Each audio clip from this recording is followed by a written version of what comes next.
புனித பிலிப் நேரி என்பவருடைய வார்த்தைகளிலிருந்து இந்த சிறிய மறையுரையை நான் துவக்குகிறேன். அவர் இவ்வாறு கூறுகிறார்: Devotion to Blessed Sacrament and devotion to Blessed Mother is not just the best way to purity, but it is the only way to purity என்று கூறுகிறார். நற்கருணை மீதும் அன்னை மரியாளை மீதும் இருக்கிற பக்தி, நம்பிக்கை என்பது இந்த உலகத்திலே நமக்கு கொடுக்கப்பட்டிருக்கிற புனிதத்திற்காக கொடுக்கப்பட்டிருக்கிற ஒரே ஒரு பாதை என்று புனித பிலிப் நேரி அவர்கள் கூறுகிறார்கள். இந்த மறையுரையை நான் 3 பகுதியாக பிரித்து கொடுக்கலாம் என்று நினைக்கிறேன். முதல் பகுதி அன்னை மரியாளினுடைய பிறப்பு. இரண்டாம் பகுதி அன்னை மரியாள் ஒரு உயிருள்ள உடன்படிக்கை பேழை. மூன்றாவது பகுதி அன்னை மரியாளின் வழியில் கிறிஸ்தவ வாழ்வு. இவை மூன்றும் இளைஞர்களின் பார்வையிலிருந்து நான் இந்த மறையுரையை நான் உங்களுக்கு கொடுக்கவிருக்கிறேன். முதலாவதாக அன்னை மரியாளின் பிறப்பு. கேள்விப்பட்டிருக்கிறீங்களா? அன்னை மரியாளின் பிறப்பு. அன்னை மரியாள் எப்படி பிறந்தாங்க? ஹாஸ்பிட்டல்ல பிறந்தாங்க. என்னமா சொல்றேன். நம்ம விவிலியத்தில் அதற்கான குறிப்புகள் இல்லை, ஆனால் குரானிலே அதற்கான குறிப்பு உண்டு. இந்த பகுதி முழுவதும் இஸ்லாமியர்கள் பலர் வாழ்கிற ஒரு பகுதி. அதனால நான் ஏதாவது ரீல் விட்டா நீங்க போய் அவங்க கிட்ட கேட்டுக்கலாம். அன்னை மரியாளினுடைய பிறப்பு மிகவும் முக்கியத்துவம் வாய்ந்த ஒரு பிறப்பு செய்தி. ஏனோ விவிலியத்தில் அதை பற்றிய குறிப்பு இல்லை, ஆனால் குரானிலே அதை பற்றிய குறிப்பு உண்டு. ஆகவே தான் அதை நான் மிக முக்கியமாக எடுத்து கூற வேண்டும் என்று விரும்புகிறேன்.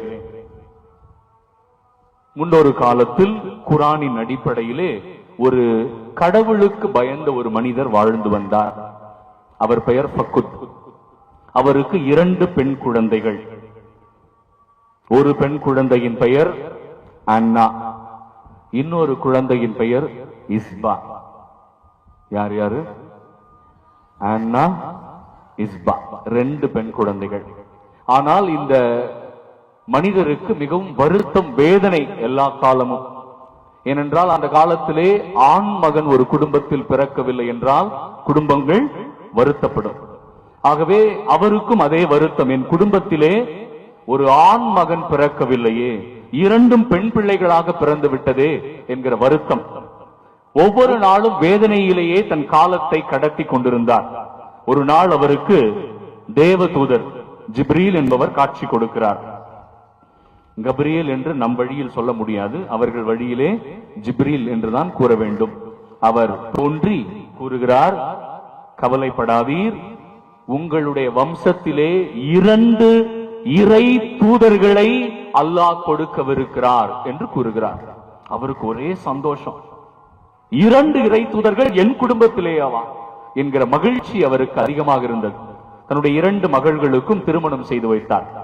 அன்னா என்பவருக்கு இம்ரான் என்பவரை திருமணம் செய்து வைத்தார். இஸ்பா என்பவருக்கு ஜக்கரியா என்பவரை திருமணம் செய்து வைத்தார். இப்ப இவங்க 2 பேரும் யாருன்னு உங்களுக்கு தெரியணும். தெரியுதா? இம்ரான் யாரு?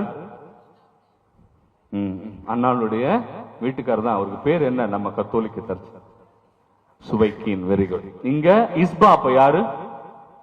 எலிசபெத். அப்போ குரானின் அடிப்படையில் அண்ணாவும் எலிசபெத்தும், உங்களை போய் கேட்கறேன் பாரு, நான் அடிச்சுன்னு சாகணும், அக்கா தங்கச்சிங்க சகோதரிங்க. Very good. ஆனா அலர்ட்டா இருக்கணும்ல கேள்வி கேட்கும் போது. அக்கா தங்கச்சி 2 பேர் இல்லையா? இருவருக்கும் திருமணமான பிறகு குழந்தையே இல்லை. ஆனால் தேவதூதர் என்ன வாக்கு கொடுத்திருந்தா? உங்களுடைய வம்சத்திலே 2 இறை தூதர்களை நான் கொடுப்பேன் என்று சொல்லியிருந்தார். ஆனால் இருவருக்குமே குழந்தை பாக்கியம் இல்லை. இருவருமே மிகவும் வருத்தத்தில் இருக்கிறார்கள். அந்தோ பரிதாபம், அண்ணாவினுடைய கணவர் இம்ரான் குழந்தை பாக்கியம் இல்லாமலேயே இறந்து விடுகிறார்.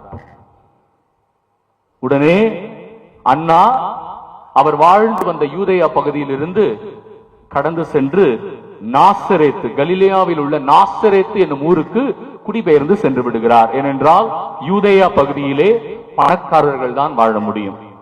சிட்டி மாதிரி அது இல்லையா? அங்கிருந்து கடந்து போய் எங்க வாழ்றாங்க? அவங்க நாசரேத்தில் குடிபுகிறார்கள். இப்பொழுது அண்ணாவுக்கு குழந்தை இல்லை.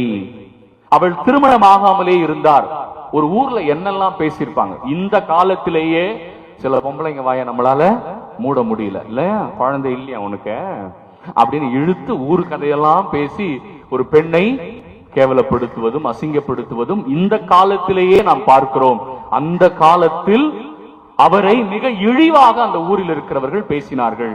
அவரை மிகவும் வேதனைப்படுத்தினார்கள். ஒவ்வொரு நாளும் அவர் கடவுளிடம் வேண்டிக் கொண்டே இருந்தார். ஒரு நாள் அண்ணா தன்னுடைய வீட்டிற்கு வெளியே வந்து திண்ணையிலே அமர்ந்து அப்படியே முன்னால் இருந்த மரம் வானத்தை எல்லாம் பார்த்து கண்ணீர் வடித்துக் கொண்டே இறைவனிடம் ஜெபித்துக் கொண்டிருக்கிறார். அப்பொழுது அந்த மரத்திலே ஒரு பறவை கூடை ஒன்றை பார்க்கிறார். அந்த பறவை கூட்டிலே குருவி குஞ்சுகள் நிறைய இருக்குது. ஒரு தாய் குருவி பறந்து வந்து அந்த தன்னுடைய குருவி குஞ்சுகளுக்கு எல்லாம் உணவு கொடுக்கிறது. அதை பார்த்தவுடன் அண்ணா மனம் வெதும்பி உடைந்து கதறி அழ ஆரம்பிக்கிறாள்.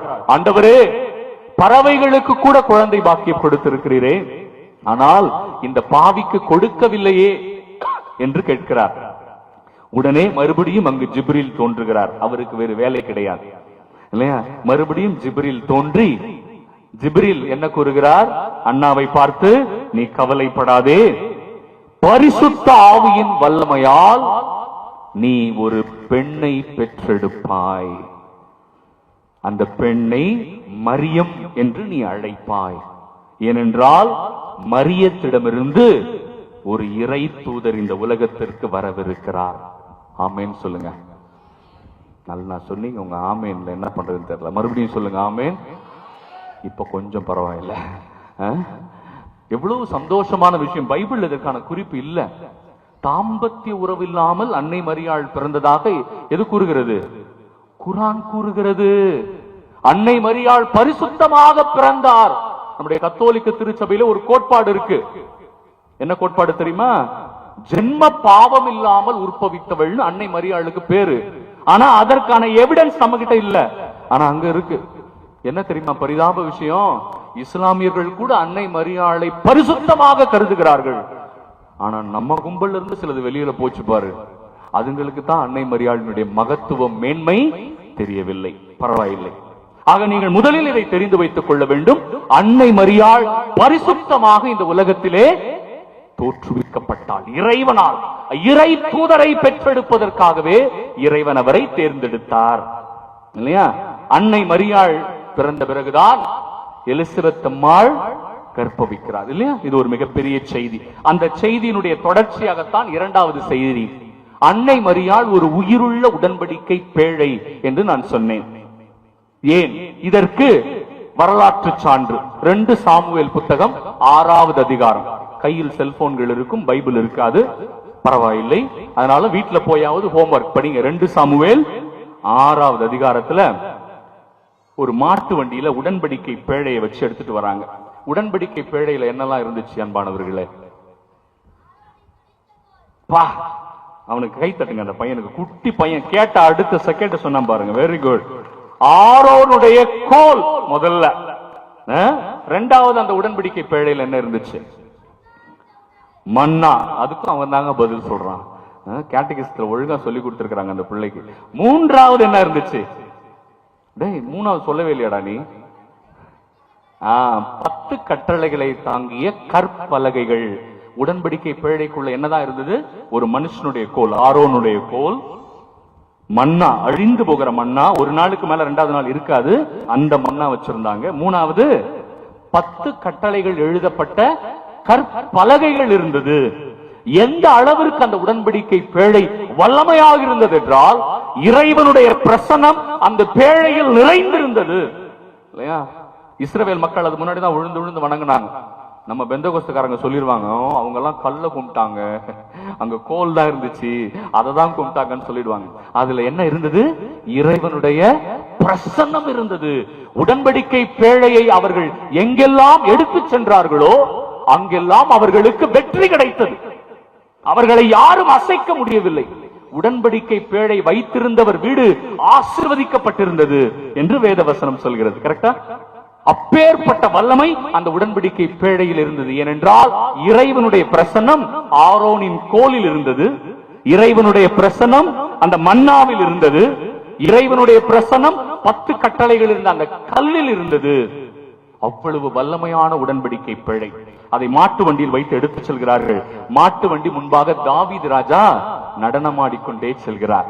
அப்பொழுது நம்ம ஊர் ரோடு மாதிரி நினைக்கிறேன், அந்த ஊர்ல ஒரு பள்ளம் வருது, மாட்டு வண்டி அதுல இறங்கி ஏறுது. இறங்கின உடனே என்ன ஆயிடுச்சு, அந்த உடன்படிக்கை பேழை சரிந்து விழப்போனது. அப்பொழுது அருகிலே ஒருவன் நின்று கொண்டிருந்தான். அவன் பெயர் உசா. நம்ம ஊரில் பெண்கள் பேர் உசா, அவங்க ஊரில் ஆண்கள் பேர் உசா இல்லையா? உசா என்பவன் என்ன பண்ணா, கைய வச்சு தாங்கி பிடித்தான். என்ன நடந்தது அன்பானவர்களே? இறைவன் அந்த கணமே அவனை அங்கேயே கொன்று போட்டான். எல்லாரும் கேட்கலாம், என்ன ஆண்டவரே, கீழே விழ போனதான பிடிக்க போனா, அவனை ஏன் கொன்றீங்க? அங்கிருந்த அனைவருக்குமே தெரியும், அது பரிசுத்தமான உடன்படிக்கை பேழை, ஆண்டவருடைய பிரசன்னம் நிறைந்த உடன்படிக்கை பேழை. பாவ நிலையில் ஒருவர் அதை தொடக்கூடாது, குருக்கள் மட்டுமே தொட வேண்டிய உடன்படிக்கை பேழை அது என்று எல்லோருக்கும் தெரிந்திருந்தது. ஒருவன் தெரிந்திருந்தே வேண்டுமென்றே அந்த பாவத்தை செய்ததனால் இறைவன் அவனை அங்கேயே கொன்றார். என்ன பெரிய விஷயம் பாத்தீங்களா? அதுக்கப்புறம் தான் தாவீது ராஜா நடுங்கி விடுகிறார். அன்பானவர்களே, இன்னைக்கு நம்ம வாசிச்ச நற்செய்தி வாசகம், அன்னை மரியாள் உள்ள வராங்க. அன்னை மரியாள் தன்னுடைய சித்திய பார்க்க வராங்க. எலிசபெத் அம்மா யாரு இப்ப உங்களுக்கு? சித்தி. இந்த மேட்டர் இப்பதானே தெரியும் உங்களுக்கு. Very good. அன்னை மரியாள் யார பார்க்க வராங்க? சித்திய பார்க்க வராங்க இல்லையா? சித்திக்கு குழந்தை பிறக்க போகுது, சின்ன பிள்ளை. அன்னை மரியாள் பைபிள் ஸ்காலர்ஸ், விவிலிய அறிஞர்கள் என்ன சொல்றாங்கன்னா, 14 to 15 வயதுக்குள்ளாகத்தான் அன்னை மரியாளுக்கு அப்பொழுது இருக்கும். எத்தனை கிலோமீட்டர் நடந்து வந்தாங்களாம் தெரியுமா நாசரேத்திலிருந்து? இன்னைக்கு நீங்க நடந்தீங்கன்னா காலில் 7 நாள் ஆகும். எத்தனை நாள்? 7 நாள். அன்னை மரியாளும் கர்ப்பமா இருந்தாங்க இல்லையா? ஆனா இப்ப இருக்குதுங்க சீனு போடுதுங்க பாரு. இப்ப எல்லாம் 0 டயட், அப்படியே ஒல்லியா இருக்கணுமா, அப்படியே சாப்பிட்டு ஸ்லிம்மா இருந்தாதான் all the dress fit my dress அப்படின்னு ஒவ்வொரு நாள் சுத்துதுங்க இல்லையா? ஒண்ணுமே சாப்பிட மாட்டேங்குதுங்க. அதனாலதான் ஒரு வாட்டி சொன்ன, ஒரு இடத்துல கன்செப்ஷன் ஆயிடுச்சா இல்லையான்னு பாக்குறதுக்காக டாக்டர் கிட்ட போகும்போது கையை வீசி வீசி நன்னு போதுங்க. அங்க போய் டாக்டர் சொல்றாரு, கங்க்ராச்சுலேஷன்ஸ், நீங்க கன்சீவ் ஆயிருக்கீங்க அப்படின்னு சொன்ன அடுத்த செகண்ட் பக்கத்துல புருஷன்கிட்ட, என்னங்க புடிங்க, பார்த்து கூட்டும் போங்க என்ன, ஐயோ வீட்டுல பார்த்து உட்கார வைங்க, ஐயோ எந்திக்க விடாதீங்க என்ன. மூஞ்ச பத்தி அதுக்கு அந்த காலத்துல மாவாட்டினாங்க இல்லையா, துணி துவைச்சாங்க, எல்லாம் செஞ்சாங்க, சுகப்பிரசவம். கரெக்டா? இப்ப ஒண்ணு செய்ய மாட்டேங்குது, இருக்கிற இடத்த விட்டு நவர மாட்டேங்குது. ஏன்னா கன்சீவ் ஆயிருக்குதான் குழந்தை. அப்புறம் எங்க சுகப்பிரசவம் நடக்கும்? ஒன்னும் நடக்காது. யோசிச்சு பாருங்க, அந்த காலத்துல அன்னை மரியாள் எத்தனை கிலோமீட்டர் நடந்திருப்பாங்க? கிட்டத்தட்ட 7 நாள் நடந்திருக்கிறாங்க. 7 நாள் நடந்து போய் தன்னுடைய சித்திக்கு உதவி செய்ய ஓடி இருக்கிறாங்க. இப்ப கேட்டு பாருங்க, உதவி செய்யுமா கொஞ்சம்? உங்க வீட்டுல படிக்கிறத கேளுங்களேன், செய்யும். நீ எதுக்கு எனக்கு அம்மாவா இருக்கிற, நீ எதுக்கு எனக்கு அப்பாவா இருக்கிற, நீ செய் அப்படின்னு சொல்லுங்க. அறிவாளி குழந்தைங்க. இந்த அறிவாளி குழந்தைங்களை பெற்றது நீங்க தானே. இருந்தாலும் பரவாயில்ல, அதை பத்தி நான் 3வது பகுதியில சொல்றேன். அன்னை மரியாள் 7 நாள் நடந்து போறாங்க. 7 நாள் நடந்து போன உடனே நல்லா கவனிங்க, அங்க போறாங்க. போன உடனே அன்னை மரியாள் நம்மள மாதிரி பெருமை பேசிக்கல இல்லையா? தான் எப்பேற்பட்டவள் என்று சொல்லவில்லை. இறை தூதர் என்னிடம் பேசினார், நான் கடவுளையே மகனாக பெற்றெடுக்க போகிறேன், நான் மிகப்பெரியவள் என்றெல்லாம் அன்னை மரியாள் பீத்திக் கொள்ளவில்லை. அன்னை மரியாள் நேரா போன உடனே சித்திக்கு செய்யற வணக்கம், அவங்க ஊர்ல எல்லாருமே பெரியவங்களை பார்த்த உடனே ஷாலோம் அலைஹிம் அப்படின்னு சொல்லுவாங்க, சமாதானம் உங்களுக்கு உண்டாவதாக, உங்களுக்கு சமாதானம் உண்டாவதாக, அப்படிதான் வாழ்த்துவாங்க சின்ன பசங்க. அந்த காலத்துல நம்ம ஊர்ல இருந்துச்சு, பெரியவங்க வந்தா ஸ்தோத்திரம், கடவுளுக்கு ஸ்தோத்திரம் எந்திரிச்சு சொல்லணும் இல்லமா. இப்ப ஸ்தோத்திரம் சொல்லணும் அதுக்கு ஆத்திரம் வருது, யார பார்த்து ஸ்தோத்திரம் சொல்ல, பிள்ளைங்க எல்லாம் மாறிடுச்சு. அதனாலதான் இன்னைக்கு இருக்கிற பசங்க பேரு பிள்ளைகள் இல்ல, புள்ளிங்கோ. அதுங்க பேர் என்ன? புள்ளிங்கோ. அதுங்க பிள்ளைகள் கிடையாது, அதுங்கெல்லாம் ஜந்துக்கள், வீட்டுல வளர்க்க வேண்டிய பிராணிகள் கிடையாது. ஜூலையோ எங்கேயோ வச்சுதான் வளர்க்கணும், ஆனாலும் அதுங்களுக்கு பேர் என்ன? புள்ளிங்கோ. ஓகே, ஸ்தோத்திரம் எல்லாம் சொல்லாது. அன்னைக்கு பாரு, அன்னை மரியாள் தன்னுடைய சித்தியை சந்திக்க போறாங்க. அவங்களுக்கு நல்லா தெரியும் கடவுளையே மகனாக பெற்றெடுக்க போகிறார் என்கிற மிகப்பெரிய பெருமை அவர்களுக்கு இருந்த பொழுது கூட தாழ்ச்சியான மனநிலையோடு அன்னை மரியாள் என்ன தெரியுமா சொல்றாங்க? சித்தி, உங்களுக்கு சமாதானம். அவ்வளவுதான், அவ்வளவுதான். அவங்க பரிசுத்த ஆவியினால நிரம்பி இருக்கிறாங்க. அன்னை மரியாள் அபிஷேகம் பெற்றிருக்கிறாங்க. ஒரு இடத்துல கூட தான் அபிஷேகம் பெற்றதாக யாரிடமும் சொல்லவில்லை. இப்ப வந்திருக்குதுங்க நிறைய குரூப், பெந்தகோஸ்து குரூப், பிரிவினை சபை சகோதர சகோதரி குரூப்லாம் உள்ள வந்துச்சான். எனக்கு ஆவியானவர் வந்துட்டாருங்க, நான் தான் தீர்க்க தரிசி. அவர் என்ன அரிசி? அவரு தீர்க்க தரிசி. ஊரெல்லாம் போய் சொல்றாரு, நான் ரட்சிக்கப்பட்டு விட்டேன். மாய திறக்காத, பைபிள் சொல்லுது நீ ரட்சிக்கப்பட்ட சாவர அன்னைக்கு கடைசி நாள்ல ஆண்டவர் உன்னை பார்த்து சொல்வார், மகனே நீ வா, நீ ரட்சிக்கப்பட்ட, நீ இன்னும் ரட்சிக்கப்படல. புனித பியோ சாவர கடைசி நிமிஷம் வரைக்கும் தன்னை ஒரு பாவினே சொன்னார். புனித பியோ 5 காய புனிதர். எவ்வளவு தாழ்ச்சி பாருங்க அவங்களுக்கு. தங்களை புனிதர் அவங்க சொல்லிக்கவே இல்லை. ஆமோஸ் தன்னை ஒரு இறைவாக்கினர் சொல்லிக்கவே பயந்தார். நான் இறைவாக்கினர் அல்ல, நான் மரத்தெல்லாம் வெற்ற ஒருத்தன், கடவுள் என்ன கூப்பிட்டு இந்த செய்தி உங்ககிட்ட சொல்ல சொன்னாரு, அதனாலதான் நான் வந்தேன் என்று தாழ்ச்சியாக சொன்ன புனிதர்கள் எப்படி இருக்கிறாங்க அந்த காலத்துல. ஆனா இப்ப எல்லாம் சொல்லிக்கிறாங்க, நான் ரட்சிக்கப்பட்டு விட்டேன். என்ன பட்டு விட்டாரா அவரு? சரி, நல்லா இருக்கு, நல்லா கவனமா கவனிங்க. அன்னை மரியாள் அந்த இடத்துல கூட நான் பரிசுத்தாவியால் நிரப்பப்பட்டேன்னு ஒரு வார்த்தை சொல்லல. என்ன சொன்னாங்க? உங்களுக்கு சமாதானம். அந்த வாழ்த்தொலியை கேட்டவுடன் எவ்வளவு சந்தோஷமான விஷயம்னா, எலிசபெத் அம்மாள் பரிசுத்தாவியால் நிரப்பப்பட்டார். ஹல்லேலூயா சொல்லுங்க ஒரே ஒரு வாட்டி. பரவாயில்ல, ரொம்ப சந்தோஷமா இருக்கு. எவ்வளவு பெரிய விஷயம். அம்மா அன்னை மரியாளினுடைய வாழ்த்தொலியை கேட்டவுடன் எலிசபெத் அம்மாள் பரிசுத்தாவியால் நிரம்பி அவங்க என்ன வார்த்தை தெரியுமா சொன்னாங்க? என் ஆண்டவரின் தாய் என்னிடம் வர எனக்கு என்ன தகுதி இருக்கு? உண்மையாவே அபிஷேகம் பெற்ற, பரிசுத்தாவியின் அபிஷேகம் பெற்றவங்க யாராலையும் அன்னை மரியாளை புறக்கணிக்க முடியாது. உண்மையாகவே யாராவது நான் அபிஷேகம் பெற்றிருக்கிறேன்னு சொன்னாங்கன்னா அன்னை மரியாள் அசிங்கமா பேச முடியாது. முட்டை ஓடு, அன்னை மரியாள்னவா முட்டை ஓடு, சாக்லேட் கவர், வாழைப்பழத்தோல், இப்படி நிறைய அறிவாளிங்க பேசிட்டு இருக்காங்க. ஆனா உண்மையாகவே அபிஷேகம் பெற்ற எலிசபெத் அம்மாள் என்ன சொன்னாங்க? என் ஆண்டவரின் தாய் என்னிடம் வர எனக்கு என்ன தகுதி இருக்கு அப்படின்னு கேக்குறாங்க எலிசபெத் அம்மாள். அவ்வளவு தாழ்ச்சி. அவங்க எவ்வளவு பெரியவங்க. அவர்களால் புரிந்து கொள்ள முடிந்தது அன்னை மரியாளின் நிலையை. உடனே என்ன நடந்துச்சா? வயிற்றில் இருந்த குழந்தை அக்களிப்பால் துள்ளியது. நல்ல கவனமா கவனிங்க. அந்த காலத்துல 2 சாமுவேல் 6வது புத்தகத்துல உடன்படிக்கை பேழை முன்னாடி தாவீது ராஜா டான்ஸ் ஆடினார்ல. எப்படி டான்ஸ் ஆடினாரா தெரியுமா? அம்மனமா டான்ஸ் ஆடினாராம். அவர் ஆடும்போது ட்ரெஸ் அவுந்து விழுந்தது கூட அவருக்கு கணக்கு தெரியல. அவர் யாருக்காக டான்ஸ் ஆடிட்டு இருந்தாரா? ஆண்டவருக்காக. நல்ல கவனிங்க. இந்த இடத்துல அன்னை மரியாள் முன்பாக திருமுழுக்கு யோவான் வயிற்றிலே நிர்வாணமாக நடனம் ஆடினார். ஆமென். அப்படியே இல்ல? ஏனென்றால் அன்னை மரியாள் சாதாரண ஆள் இல்ல. அந்த உடன்படிக்கை பேழையில ஒரு மனுஷனுடைய கோல், மன்னா, ஒரு கல்லு தான் இருந்துச்சு. அதிலேயே ஆண்டவருடைய பிரசன்னம் இருந்தது. ஆனா அன்னை மரியாளினுடைய கருவுல கல் இல்ல, கோல் இல்ல, இல்லையா? வெறும் பிரசன்னம் இல்ல, ஆண்டவரே இருந்தார். கேட்கும் போதே புள்ள இருக்குது. ஆண்டவரே இருந்தார். சாதாரண உடன்படிக்கை பேழை அன்னை மரியாள். அத சாதாரணமா அந்த பழைய உடன்படிக்கை பேழை ஒருத்தன் பாவத்துல தொட்டவனை சும்மாவே ஆண்டவர் சாவடிச்சார்.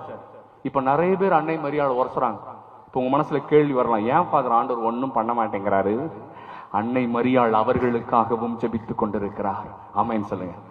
அதனாலதான் சொன்ன அன்னை மரியாள் ஒரு உயிருள்ள உடன்படிக்கை பேழை. அவங்க வீட்டுல இருந்த ஆசீர்வாதம். பைபிள நீங்க எங்க தேடினாலுமே ஒரு மனுஷனை கூட தேவ தூதர்கள் வாழ்த்தியதாக வணங்கியதாக எங்கேயுமே இல்ல. ஆபிரகாம்ல தொடங்கி பாருங்க. ஆபிரகாம் 3 தேவ தூதரை பார்க்கிறார். தேவதாரு மரத்து கீழே ஓடி போய் அந்த 3 தேவ தூதர்களை ஆபிரகாம் எப்படி வணங்கினார் பிரியமானவர்களே? முகம் குப்புற விழுந்து வணங்கினார். ஏன் தெரியுமா? ஆபிரகாம் கேத்தலிக் இல்லையா? ஏன்னா தேவ தூதர்களை வணங்கி இருக்கிறார். நம்ம அறிவாளிங்க, பிரிஞ்சு போன அறிவாளிங்க என்ன சொல்றாங்க? தேவ தூதர்களை வணங்கணும் பாவம் அப்படின்னு சொல்றாங்களா? ஆபிரகாம் அந்த காலத்துல ஞானியா இருந்திருக்கிறார். தேவ தூதர்களை முகம் குப்புற விழுந்து வணங்கினார். அடுத்தது யோசுவா. யோசுவா 5வது அதிகாரம் வாசிச்சு பாருங்க. அந்த எரிக்கோ மதிலை இடிப்பதற்கு முந்தின நாள் காலையில யோசுவா கண்முழிச்சு எந்திக்கிறாரு. எதிரில் பார்த்தா ஒரு ஆடவன், அழகிய ஆடவன், கையில உருவிய வாளோடு நிற்கிறார். யோசுவா அவரை பார்த்தவன கேட்கிறார், டேய் நீ யாரு, எங்க சைடு ஆளா இல்ல எதிரிங்க ஆளா அப்படின்னு கேட்கிறாரு. அதுக்கு அவர் சொன்னாரு, நான் கடவுளின் படைத்தலைவன். என்ன சொன்னாரு? நான் கடவுளின் படைத்தலைவன். அப்படின்னா யாரு? மிக்கேல். மிக்கேல் அதிதூதர் நின்றிருக்கார் முன்னாடி. யோசுவா என்ன பண்ணார் தெரியுமா? உடனே முகம் குப்புற விழுந்து வணங்கினார். ஏன்னா யோசுவாவும் கேத்தலிக். முகம் குப்புற விழுந்து வணங்கினார். அப்புறம் யோசுவா கேட்கிறார், தேவதூதரே இந்த எரிக்கோ மதிலை இடிப்பதற்கு கடவுள் என்ன சொல்லி அனுப்பி இருக்கிறார் சொல்லுங்கள். அப்ப தேவதூதர் சொல்றாரு, உன் காலில் இருக்கிற செருப்பை முதல்ல கழட்டு. உன் காலில் இருக்கிற செருப்ப ஆண்டவருடைய வசனத்தை கேட்பதற்கு உன்னை தகுதி அடைய செய். செருப்பை கழட்டு முதல்ல என்றார். எப்போ மோசேக்கு யாவே என்ன சொன்னாரோ அதே வார்த்தை யோசுவாவுக்கு மிக்கேல் தேவதூதர் சொல்லுகிறார். எல்லா இடத்துலயும் தானியேல் விழுந்து வணங்குறார், ஜக்கரியா விழுந்து வணங்குறார். நான் சொல்லிட்டே போவேன். ஆனா ஒரே ஒரு இடத்துலதான் தேவதூதர் அன்னை மரியாளுக்கு காட்சி கொடுத்த உடனே அவரு ஃபர்ஸ்ட் சொல்லிட்டு அடிக்கிறார், அருள் நிறைந்தவளே வாழ்க. முதல்ல சொல்லிட்டு அடிச்சது யாரு? தேவதூதர் கப்ரியேல். கப்ரியேல் யாருன்னா இறைவனின் வார்த்தையை ஏந்தி செல்கிற தூதர். ஒரு தேவ தூதரே சந்தித்தவுடன் அன்னை மரியாளை பார்த்த உடனே மரியே வாழ்கன்றார். அந்த காலத்துல அது அரசர்களுக்கு மட்டுமே சொல்லப்பட்ட வார்த்தை. அரசர்களை வாழ்த்துறதுக்கு மட்டுமே என்ன சொன்னாங்க? அரசே வாழ்கன்னு சொன்னாங்க. அப்பேற்பட்ட உயர்ந்த வாழ்த்தை தேவதூதர் யாருக்கு கொடுத்தார்? முதல்ல அன்னை மரியாளுக்கு கொடுக்கிறார். அது தேவதூதர் மட்டுமல்ல, கடவுளுடைய கட்டளை. அன்னை மரியாளை வாழ்க அப்படின்னு முதல்ல சொன்னாரு. ஆனா நம்மை விட்டு பிரிந்து போன அறிவாளிகள் மரியே வாழ்கன்னு சொல்ல மாட்டாங்களாம். ஏனென்றால் அவர்கள் கப்ரியேல் தேவதூதரை விட அப்பாட்டக்கர்கள். யார் அவங்க? கப்ரியேல் தேவதூதரை விட பெரிய ஆளுங்க அவங்க எல்லாம் இல்லையா? கப்ரியேல் தேவதூதரே மரியே வாழ்கன்றாரு. ஆனா இவங்க சொல்ல மாட்டாங்களாம். பரவாயில்ல, நமக்கு அதை பத்தி கவலை இல்லை. ஆனா நீங்க புரிஞ்சுக்கணும், அன்னை மரியாளின் மகத்துவம் என்னன்னு புரிஞ்சுக்கணும். மூன்றாவது, அன்னை மரியாளின் வழியில் நம்முடைய கிறிஸ்தவ வாழ்வு. இளைஞர்களே கவனமா கேளுங்க. இந்த உலகம் இன்னைக்கு அழிவை நோக்கி சென்று கொண்டிருக்கிறது. லஞ்சம், கொலை, கொள்ளை, திருட்டு, பொய், வக்ரம் அதிகரித்துக் கொண்டிருக்கிறது இல்லையா? இந்த காலத்திலே நமக்கு ஒரே ஒரு எடுத்துக்காட்டு மட்டும்தான் இருக்க முடியும். புனித தொன்போஸ்கோவும் அதைத்தான் சொன்னார், புனித மான்ஃபோர்டு அவரும் அதைத்தான் சொன்னார். அன்னை மரியாளை விட ஒரு சிறந்த எடுத்துக்காட்டு இந்த உலகத்தில் யாரும் இருக்கவே முடியாதுன்னு சொல்லிட்டார். அன்னை மரியாள் தான் சிறந்த எடுத்துக்காட்டு. ஒபீடியன்ஸ், கீழ்ப்படிதல். இன்னைக்கு அன்னை மரியாளுக்கு அப்படியே இருந்துச்சு. ஆண்டவரே உம் வார்த்தையின்படி ஆகட்டும், வேற எதுவுமே எனக்கு வேண்டாம் இல்லையா? 1 சாமுவேல் 15வது அதிகாரம் 22வது வசனம். 1 சாமுவேல் 15வது அதிகாரம் 22வது வசனம். ஆண்டவர் சொல்றாரு, உங்கள் பலியை அல்ல கீழ்ப்படிதலையே நான் பெரிதும் விரும்புகிறேன். ஆமேன்னு சொல்லுங்க. வாரமா போய் அச்சின்னு சாவலாம் போல. ஆமா, ஒரு ஆமேன் என்ன கெட்ட வார்த்தையா? நல்ல சந்தோஷமா சொல்லுங்களேன் ஆமேன். அந்த நெகேமியா 8:10வது வசனம் வாசிச்சு பாருங்க. இறை வார்த்தையை நெகேமியா வாசிச்ச உடனே அங்க இருந்த இஸ்ரவேல் மக்கள் எல்லாம் கையை உயர்த்தி ஆமேன் ஆமேன் ஆமேன் சொல்லிக்கிட்டே இருந்தாங்களாம். வாயே வரமாட்டேங்குது உங்களுக்கு ஆமேன் சொல்றது. மத்ததுக்கெல்லாம் வரும் வாய். எவ்வளவு பெரிய வசனம் சொன்ன இல்ல? அருமையான வசனம். நான் பலியை அல்ல கீழ்ப்படிதலையே பெரிதும் விரும்புகிறேன். அப்புறம் இன்னொரு வசனம், ஓசையா 6:6. ஓசையா 6:6 என்ன தெரியுமா போட்டிருக்கு? பலியை அல்ல கடவுளுடைய அறிவையே நான் பெரிதும் விரும்புகிறேன். என் மக்கள் செலுத்துகிற பலி எனக்கு பெருசு கிடையாது. நீங்க கொண்டாடுற திருவிழா பெருசு கிடையாது. நீங்க எடுக்கிற தேர் ஆண்டவருக்கு பெருசு கிடையாது. ஆண்டவருக்கு எது பெருசு? ஆண்டவருக்கு எது பெருசு? கடவுளை பற்றிய அறிவு. கடவுளுடைய கட்டளைகளை கடைபிடிக்கின்ற மக்கள் தான் ஆண்டவருக்கு விருப்பமானவர்கள். ஆண்டவரே, நாங்கள் ₹1,00,000 செலவு செய்து தேர் இழுத்தோம். பொல்லாதவனே, உன்னை எனக்கு தெரியவே தெரியாது என்றவர் ஆண்டவர். புரியுதா? பைபிள்ல போட்டிருக்குல்ல, உன்னை எனக்கு தெரியவே தெரியாது. தேர் இழுக்கிறது இல்ல அன்னை மரியாளுக்கு பெருமை. தேர் இழுப்பதல்ல ஆண்டவருக்கு கொடுக்கிற மகிமை. நாம் பெரிய ஆடம்பர விழா கொண்டாடி விட்டால் ஆண்டவர் ஆனந்தமாகி விட மாட்டார். எசாயா 1 எடுத்து வாசிச்சு பாருங்க. எசாயா 1வது அதிகாரம் எடுத்து வாசிச்சு பாருங்க. 11வது வசனத்திலிருந்து போட்டிருக்கு, உங்கள் திருவிழாக்களை நான் அருவருக்கிறேன், உங்கள் திருவிழாக்களை நான் அருவருக்கிறேன். அவை என் மேல் விழுந்த சுமையாயின, அவற்றை சுமந்து சுமந்து சோர்ந்து போனேன். நான் விரும்புகிற திருவிழா எது தெரியுமா? பாவம் செய்கிறாயா, உன்னுடைய பாவக்கரையை கழுவு. அதான் ஆண்டவர் திருவிழா. ஒரு நல்ல பாவ சங்கீர்த்தனை இங்க இருக்கிற யாராவது ஒருத்தர் இந்த திருவிழா டைம்ல செஞ்சிருந்தீங்கன்னா உங்க குடும்பத்துக்கு திருவிழா இல்லையா? யார்கிட்டயோ சண்டை போட்டிருக்கிறீங்க, நீங்க போய் சமாதானம் சொல்லிட்டீங்கன்னா திருவிழா. ஆண்டவருக்கு பிடிச்ச திருவிழா. அது எப்படியா? ஒரே கோயில் இருப்போம், நாங்க பேசிக்க மாட்டோம். உள்ள மட்டும்தான் அப்படியே ஸ்தோத்திரம் ஸ்தோத்திரம் ஸ்தோத்திரம். கோயிலுக்கு வெளில போனோடனே ஆத்திரம் ஆத்திரம், அப்படிதானே? உள்ள மட்டும்தான் ஹல்லேலூயா ஹல்லேலூயா. அந்த சீன்ல வெளில போனோம்னா கொல்லேலூயா, பக்கத்துல வந்து கொல்லேலூயா இல்லையா? மூஞ்சிலேயே முழிக்காதுங்க, அப்படியே ஒரே பக்கமே இப்படி தலையை திரும்பி இருக்கும். அப்புறம் எதுக்கு பூசைக்கு வர? நீ வீட்லயே படுத்துக்கோ, 10 பைசா பிரயோஜனம் கிடையாது கோயிலுக்கு வர்றதுனால. ஆண்டவர் விரும்புகிற காரியங்களை செய்யாமல் திருவிழா கிடையாது. இளைஞர்களே நல்லா கவனிச்சுக்கோங்க. அன்னை மரியாள் இளம் வயதிலேயே கீழ்ப்படிதலை கொண்டிருந்தார். தாழ்ச்சி, ஹியூமிலிட்டின்னு சொல்லுவாங்க இல்லையா? அருமையான தாழ்ச்சி. ஆங்கிலத்தில் ஒரு சேயிங் இருக்கு, நான் அடிக்கடி சொல்லுவேன், எனக்கு ரொம்ப பிடிச்ச ஒரு saying. Humility is a rare virtue. The moment you think you have got it, you have lost it. Humility is a rare virtue. The moment you think you have it, you have lost it. நான் ரொம்ப தாழ்ச்சியானவன் என்னைக்கு நினைக்கிறியோ அன்னைக்கு நீ தாழ்ச்சி இல்லாதவன். அன்னை மரியாள் எவ்வளவு தாழ்ச்சியா இருந்தாங்க. அதனாலதான் 1 பேதுரு 5வது அதிகாரம் 5வது வசனம், 1 பேதுரு 5வது அதிகாரம் 5வது வசனம் சொல்கிறது, இளைஞர்களை பார்த்து சொல்கிறது, இளைஞர்களே பெரியவர்களை மதித்து நடங்கள், முதியவர்களுக்கு மரியாதை கொடுங்கள், உங்களை வழி நடத்துபவர்களுக்கு கீழ்ப்படிந்து செல்லுங்கள், அப்பொழுது கடவுள் உங்களை தக்க காலத்தில் உயர்த்துவார். இந்த உலகத்துல நீங்க உயரணும்னு நினைக்கிறீங்களா? வாலிப பிள்ளைகளே, பெரியவர்களுக்கு கீழ்ப்படிந்து நடங்கள், திருச்சபையை வழி நடத்துபவர்களுக்கு கீழ்ப்படிந்து நடங்கள் இல்லையா? இன்னைக்கு நீங்க பல்ல கட்சிங்கன்னா, அந்த காலத்துல நம்ம அப்பா பல்ல கட்சா நம்ம பயந்து உட்கார்ந்தோம் இல்ல இல்ல, நம்ம தானே. இப்ப நீங்க பல்ல கட்சி பாருங்க, அவன் திருப்பி பல்ல கடிப்பான். இன்னைக்கு கொஞ்சம் கூட அந்த தெய்வ பயம் இன்னைக்கு பிள்ளைங்க கிட்ட இல்லாமையே போயிடுச்சு. இளைஞர்கள், வாலிப பிள்ளைகள் இன்னைக்கு சமுதாயத்தில் இருக்கிற தீவினைகளை பார்த்து வளர்ந்து கொண்டிருக்கிறார்கள். அவர்கள் அணிகின்ற ஆடையை பாருங்கள், இடுப்புல இருந்து 1.5 அடி கீழே தான் பெல்ட்டே போடுறான். டேய், நாங்கெல்லாம் இடுப்புல தான் பெல்ட் போட்டோம். அவன் எங்க இப்ப பெல்ட் போடுறான்? இடுப்புல இருந்து 1.5 அடி கீழே. அப்படி குனிஞ்சா எல்லாம் தெரியணுமா? ஆமா, காஸ்ட்லியா போட்டிருக்கேன் ஃபாதர், எல்லாருக்கும் தெரியணும் இல்லையோ? அதே மாதிரிதான் எல்லாம் அப்படிதான் ஆயிடுச்சு. அவன் தலைய பாருங்க, இன்னைக்கு உங்க வீட்டுல இருந்துச்சுன்னா அந்த ஜந்துவோட தலைய பாருங்க. இந்த நாய் நக்கி வச்சதுன்னு வச்சுக்கோங்களேன், சுத்தி பாத்துருக்கீங்களா? நாய் அப்படியே சுத்தி நக்கி வச்சிருக்கோம், நடுவுல ஒரு கூடை மட்டும் தூக்கி வச்சிருப்பாங்க, அதே மாதிரி இருக்கும் தலை. ஆனா அந்த ஜந்துவை வச்சு நீங்க தான் வீட்டுல சோறு போடுறீங்க, சிரிக்கிறீங்க. காலேஜ்ல அவனுங்களை கேட்ல பார்த்தாவே துரட்டி வச்சிடறேன் நான் தான் வில்லன், அவனுங்களுக்கு முதல் வில்லன். என்ன பண்றது? இந்த மாதிரி ஜந்துக்கள் எல்லாம் சுத்துது. பெண்கள் இன்னைக்கு, அதுவும் வாலிப பெண்கள், மேக்கப் தான் வீட்டுல 1/2 மணி நேரம் தலைவாருது. அவங்க அப்பா கிட்ட அயன் பண்ண சொல்லிட்டு, டாடி கொஞ்சம் முடி அயன் பண்ணி விடு. இன்னைக்கு நான் சர்ச்சுக்கு போகணும், அயன் பண்ணிட்டு தான் வருது. ட்ரெஸ் அயன் பண்ணதோ இல்லையோ, முடி அயன் பண்ணி லிப்ஸ்டிக் எல்லாம் போட்டுக்கின்னு அப்படியே பேனு பேய் மாதிரி வந்து நிக்குது கோயில்ல. அட ஆண்டவரே, இங்க வந்து பாருங்க, அப்ப தெரியும் உங்களுக்கு வருத்தம், வயிற்றெரிச்சல் என்னன்னு அப்ப தெரியும் உங்களுக்கு.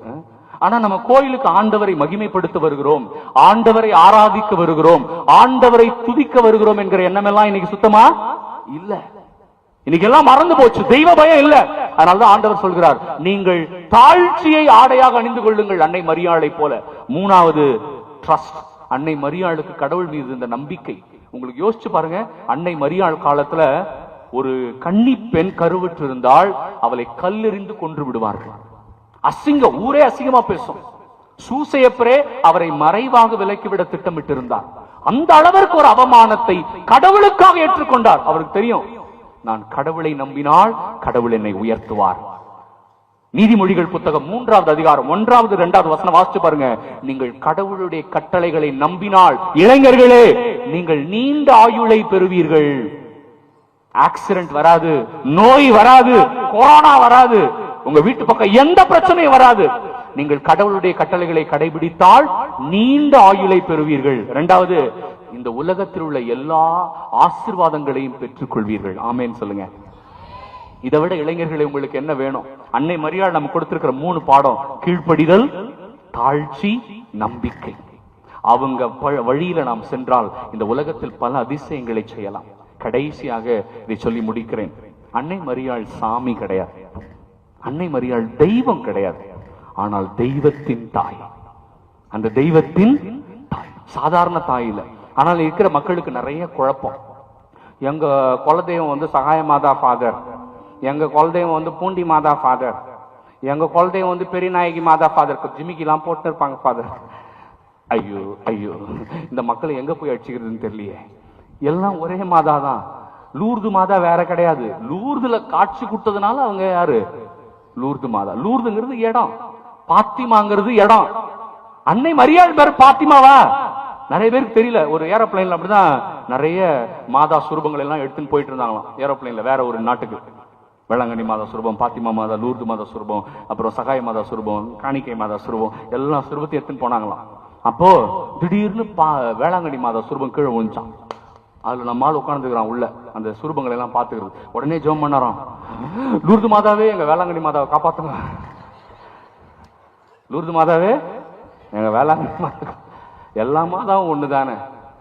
கத்தோலிக்க மக்களே, நம்ம பிரிவினை சபை சகோதர சகோதரிகள் நம்ம இழிவாக பேசுகிற அளவிற்கு சில நேரம் நடந்துக்கிறோம். ஏன் தெரியுமா? அன்னை மரியாள் சாமி கிடையாது. ஆனால் அவர் நமக்கு சொல்லி தந்த பாடம் என்னன்னா, நீங்கள் இயேசுவை நம்புங்கள், எல்லாவற்றிற்கும் இயேசுவிடம் செல்லுங்கள், இயேசுவை தவிர மீட்பு இந்த உலகத்தில் யாரும் தர முடியாது என்பதை ஆணித்தரமாக இந்த உலகத்திற்கு போதித்தவள் அன்னை மரியாள். ஆகவே தான் இந்த நாளிலே அன்னை மரியாள் தன்னையே இளம் வயதிலேயே இறைவனுக்கு ஒப்புக் கொடுத்தவள் என்று நான் சொன்னேன்.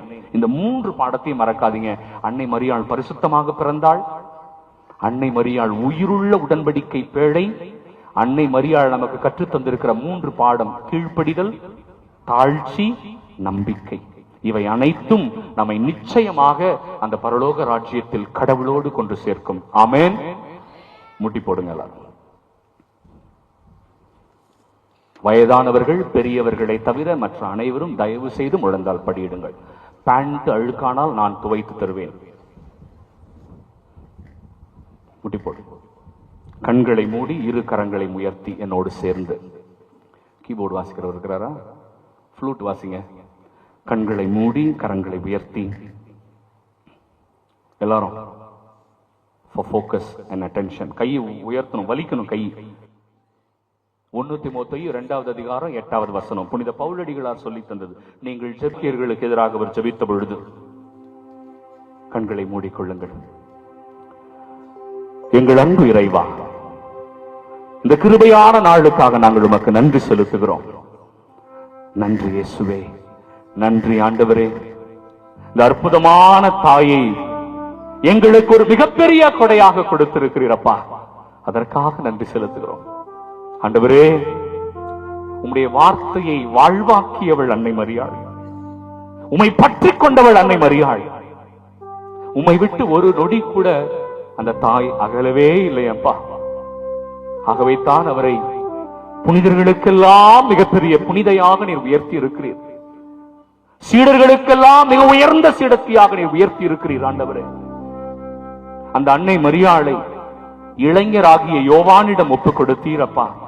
இதோ அதே அன்னை மரியாளை எங்களுடைய உலகில், நாட்டில், எங்களுடைய மாநிலத்தில், எங்களுடைய உயர் மறை மாவட்டத்தில், குறிப்பாக இந்த காணிக்கை அன்னை மாதா ஆலயத்தில் இருக்கிற இளைஞர்களுக்கு ஒப்புக் கொடுத்திருக்கிறீர் ஆண்டவரே.